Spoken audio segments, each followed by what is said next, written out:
We're back in court with Benjamin Flannery. The last time we saw him, the judge gave him a chance to avoid jail. So what happened? Did he stay on track? We will go on the record in the matters 20 CM 234, 21 CF 130, 21 CM 199, State of Wisconsin versus Benjamin Flannery.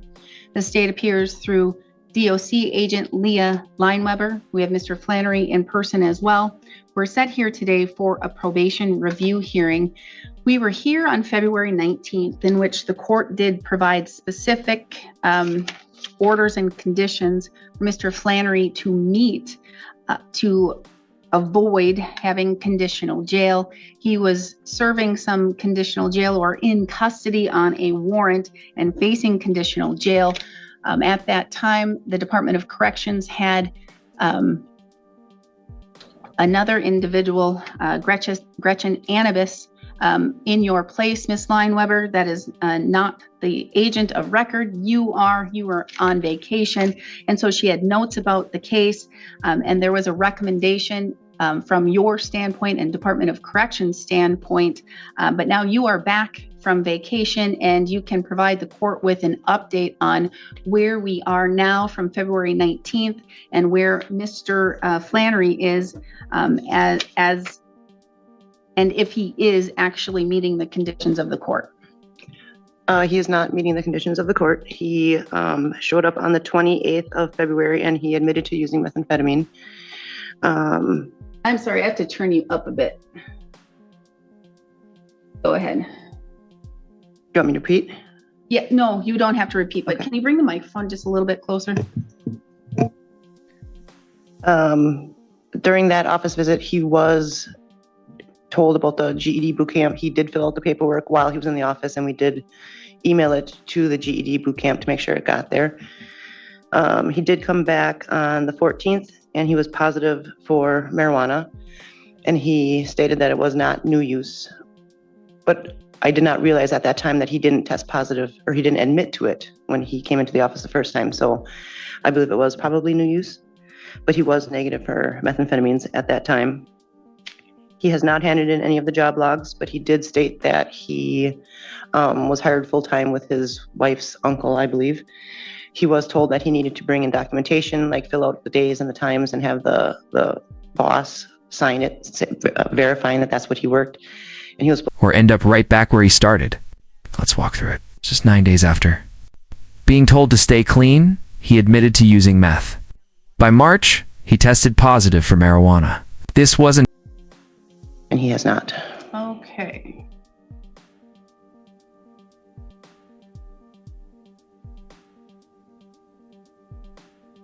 Mr. Flannery.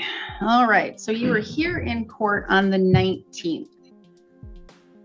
You then saw your DOC agent on the 28th, and you admitted to consuming methamphetamine, correct? Correct. So from February 19th, in which you were in court, and the court set very strict conditions and did not order conditional jail, you used methamphetamine between February 19th and February 28th, correct? Yep. And then between February 19th and March 14th, you used, at least you used THC marijuana, correct? Correct.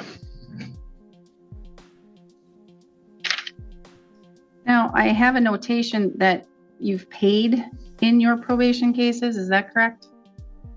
Have you made any payments? Yeah. When did you make payments? I made, after the first 2 weeks, because you said $50 a week. After the first 2 weeks, I paid 100. I paid 50 last week, and I have 50 this week, Friday. All right, but you still owe a significant... Just a misstep. It was a clear violation of his probation terms. This matters because staying drug-free wasn't a suggestion. It was a requirement. It's the only reason he wasn't... All right, you understand one of those conditions that the court did order was absolute sobriety. Understand that? Yep. I mean, that is one of the conditions, not only that is part of why you were not ordered for conditional jail on February 19th, but that is one of the conditions for your probation. You understand that? Understand that? Yes, I do. Okay. And so now we have 2 admitted uses of not only THC, but methamphetamine. And we're talking February 19th to February 28th is not that long in time, right? Right. Ms. Lineweber, is there a recommendation from Department of Corrections? There was not. You don't have a recommendation? No, I'm sorry. I just assumed we would bring it to you and then you would decide what you Okay. wanted to do. Mr. Flannery, is there anything that you want to tell the court or you want to let me know? Yeah, I mean, the drug use, I guess I understand it was a rule that I broke, but it was more of a slip up, and I'm doing pretty good. Your eyes look kind of bloodshot right now. Yeah, it's windy and cold. I've been outside all morning. If I get you tested right now, you're not going to test positive? No. Sent to jail during his last hearing. Once that rule is broken, the court has limited options. Now, Flannery is calling it a simple mistake. But the judge noted. Okay. What else? Well, now that I've been working full time, I can make my payments for sure. And who are you working for? M5 Construction is the company. His name's Kevin Miller.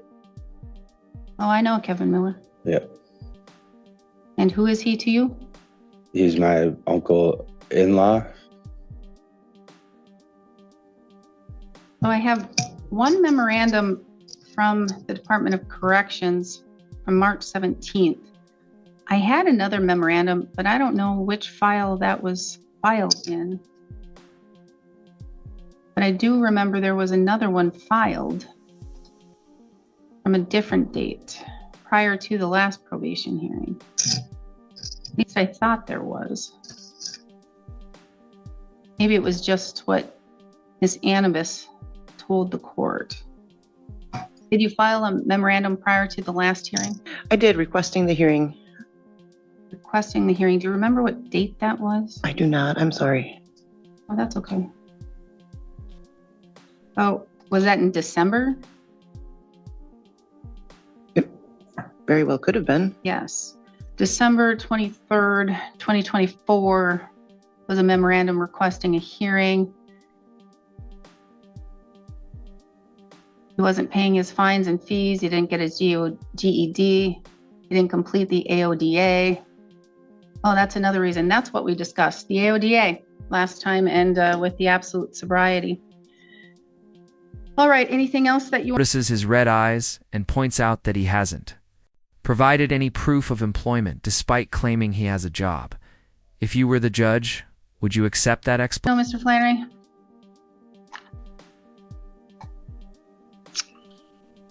I guess not. All right.